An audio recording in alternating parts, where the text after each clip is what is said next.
High students, আমি মৌসুমী সাহা চলে আসলাম আমার নতুন একটা ভিডিও নিয়ে আমার চ্যানেল লেটেস্ট লাইনে। আমি আগের ভিডিওতে চতুর্থ অধ্যায় নিয়ে আলোচনা করেছি। আজকেই সেই চতুর্থ অধ্যায়ের কিছু শর্ট প্রশ্ন অর্থাৎ কিছু ছোট প্রশ্ন নিয়ে আলোচনা করছি।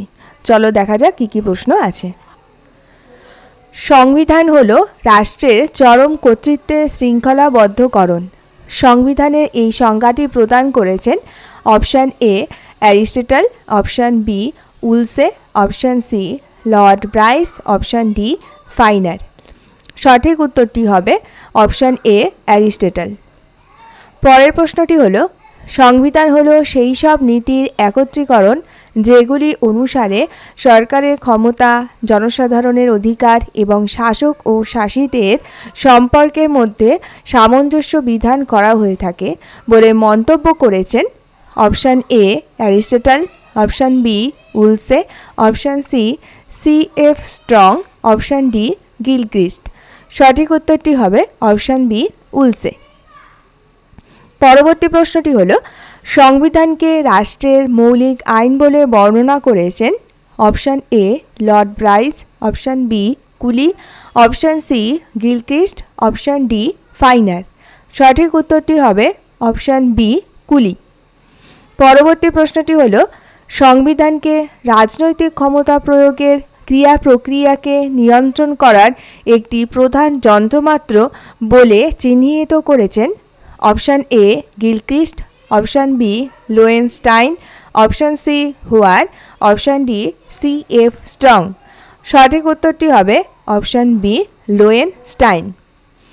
পরবর্তী প্রশ্নটি হলো সংবিধান হলো সেই সব নিয়মনীতির সমষ্টি যার দ্বারা সরকারের ক্ষমতা, শাসিতের অধিকার এবং শাসক ও শাসিতের মধ্যেকার সম্পর্ক নির্ধারিত হয়। একথা বলেছেন option A C F Strong, option B Woolsey, option C Gilchrist, option D Finer. সঠিক উত্তরটি হবে option A C F Strong. পরবর্তী প্রশ্নটি হলো সংবিধান বলতে মূল রাজনৈতিক প্রতিষ্ঠান ব্যবস্থাকে বোঝাতে চেয়েছেন option A Gilchrist, option B Finer, option C Lord Bryce, option D Loewenstein. সঠিক উত্তরটি হবে অপশান বি ফাইনার। পরবর্তী প্রশ্নটি হলো যেসব উদ্দেশ্যে এবং যেসব বিভাগের দ্বারা সরকার পরিচালিত হয় সেগুলির নিয়ন্ত্রণকারী নিয়মাবলীর সমষ্টিকে সংবিধান বলে অভিহিত করেছেন option A K C Wheare, option B Loewenstein, option C Benjamin Akzin, option D Lord Bryce. সঠিক উত্তরটি হবে অপশান এ কে সি হুয়ার। পরবর্তী প্রশ্নটি হলো ধন বৈষম্যমূলক সমাজ ব্যবস্থায় ধনী শ্রেণীর স্বার্থ রক্ষার প্রয়োজনে সৃষ্ট কতগুলি নিয়মকানুনকে সংবিধান বলে চিহ্নিত করেছেন option A Finer, option B Aristotle, option C Gilchrist, option D মার্ক্সবাদীরা। সঠিক উত্তরটি হবে অপশান ডি মার্ক্সবাদীরা। পরবর্তী প্রশ্নটি হলো সংবিধানকে দলিল বলে বর্ণনা করলেও সংবিধান যে সবসময়ই দলিল হবে এমন কোনো কথা নেই। প্রথাগত নিয়মকানুন সুনির্দিষ্টভাবে গৃহীত হলে তা অনেক সময় সংবিধান হিসেবে স্বীকৃতি লাভ করে। একথা বলেছেন option A Benjamin Akzin, option B K C Wheare, option C F Strong, option D Lord Bryce. সঠিক উত্তরটি হবে অপশান এ বেঞ্জামিন অ্যাকজিন।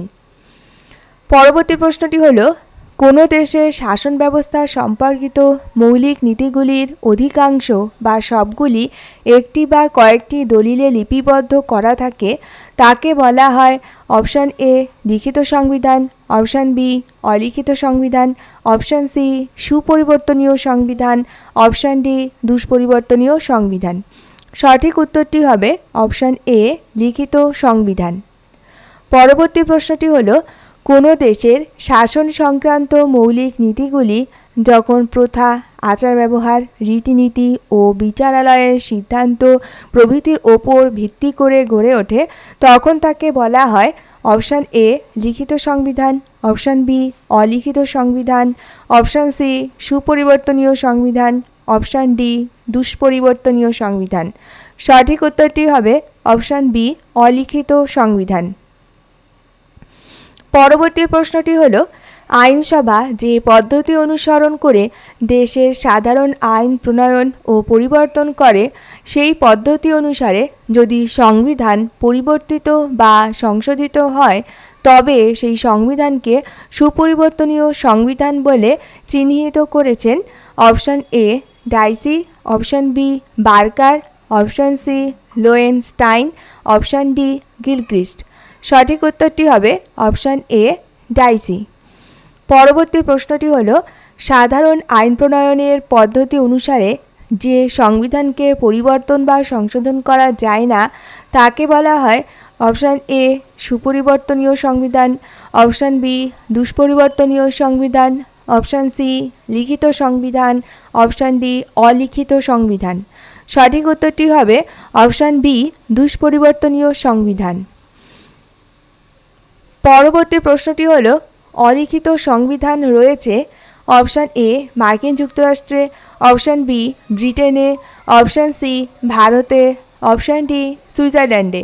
সঠিক উত্তরটি হবে অপশান বি ব্রিটেনে। পরবর্তী প্রশ্নটি হলো, দুষ্পরিবর্তনীয় সংবিধান রয়েছে অপশান এ মার্কিন যুক্তরাষ্ট্রে, অপশান বি ব্রিটেনে, অপশান সি ভারতে, অপশান ডি সুইজারল্যান্ডে। সঠিক উত্তরটি হবে অপশান এ মার্কিন যুক্তরাষ্ট্রে। পরবর্তী প্রশ্নটি হলো, লিখিত ও অলিখিত সংবিধানের মধ্যে পার্থক্য মাত্রাগত মূলগত নয় উক্তিটি করেছেন option A Barker, option B Gettell, option C Gilchrist, option D Lord Bryce. সঠিক উত্তরটি হবে অপশান বি গেটেল। পরবর্তী প্রশ্নটি হলো, মার্কিন যুক্তরাষ্ট্রের সংবিধান অতিমাত্রায় দুষ্পরিবর্তনীয় হলেও 1971 সালে তা সংশোধিত হয়েছিল অপশান এ 5 বার, অপশান বি 10 বার, অপশান সি 12 বার, অপশান ডি 15 বার। সঠিক উত্তরটি হবে অপশান বি 10 বার। পরবর্তী প্রশ্নটি হলো, জাতি সামনের দিকে অগ্রসর হওয়া সত্ত্বেও সংবিধান যদি এক জায়গাতেই স্থিরভাবে দাঁড়িয়ে থাকে তবে বিপ্লব অনিবার্য হয়ে ওঠে। কথা বলেছেন option A Barker, option B Gettell, option C Macaulay, option D Gilchrist. সঠিক উত্তরটি হবে অপশান সি মেকলে। পরবর্তী প্রশ্নটি হলো, অনেক সময় ব্যাপক ও ড্যাশ উভয় অর্থে সংবিধান কথাটির প্রয়োগ দেখা যায়। অপশান এ সংকুচিত, অপশান বি সংকীর্ণ, অপশান সি সীমাবদ্ধ, অপশান ডি প্রশস্ত। সঠিক উত্তরটি হবে অপশান বি সংকীর্ণ। পরবর্তী প্রশ্নটি হলো, সুইজারল্যান্ডের সংবিধান ড্যাশ সংবিধানের উদাহরণ। অপশান এ লিখিত, অপশান বি অলিখিত, অপশান সি সুপরিবর্তনীয়, অপশান ডি মৌলিকতাবিহীন। সঠিক উত্তরটি হবে অপশান এ লিখিত। পরবর্তী প্রশ্নটি হলো, ব্রিটেনের সংবিধান ড্যাশ সংবিধানের প্রকৃষ্ট উদাহরণ। অপশান এ লিখিত, অপশান বি অলিখিত, অপশান সি দুষ্পরিবর্তনীয়, অপশান ডি নীতি সংঘবদ্ধ। সঠিক উত্তরটি হবে অপশান বি অলিখিত। পরবর্তী প্রশ্নটি হলো, নিউজিল্যান্ডের সংবিধান ড্যাশ সংবিধান। অপশান এ আদর্শনিষ্ঠ, অপশান বি নীতি সংঘবদ্ধ, অপশান সি সুপরিবর্তনীয়, অপশান ডি দুষ্পরিবর্তনীয়। সঠিক উত্তরটি হবে অপশান সি সুপরিবর্তনীয়। পরবর্তী প্রশ্নটি হলো, মার্কিন যুক্তরাষ্ট্রের সংবিধান ড্যাশ সংবিধান। অপশান এ অলিখিত, অপশান বি নীতি সংঘবদ্ধ, অপশান সি সুপরিবর্তনীয়, অপশান ডি দুষ্পরিবর্তনীয়। সঠিক উত্তরটি হবে অপশান ডি দুষ্পরিবর্তনীয়। পরবর্তী প্রশ্নটি হলো, মর্যাদা ও গুরুত্বের দিক থেকে বিচার করে অনেকে লিখিত সংবিধানকে অলিখিত সংবিধান অপেক্ষা ড্যাশ বলে মনে করেন। অপশান এ শ্রেষ্ঠ, অপশান বি সুন্দর, অপশান সি গুরুত্বপূর্ণ, অপশান ডি মর্যাদা সম্পন্ন। সঠিক উত্তরটি হবে অপশান এ শ্রেষ্ঠ।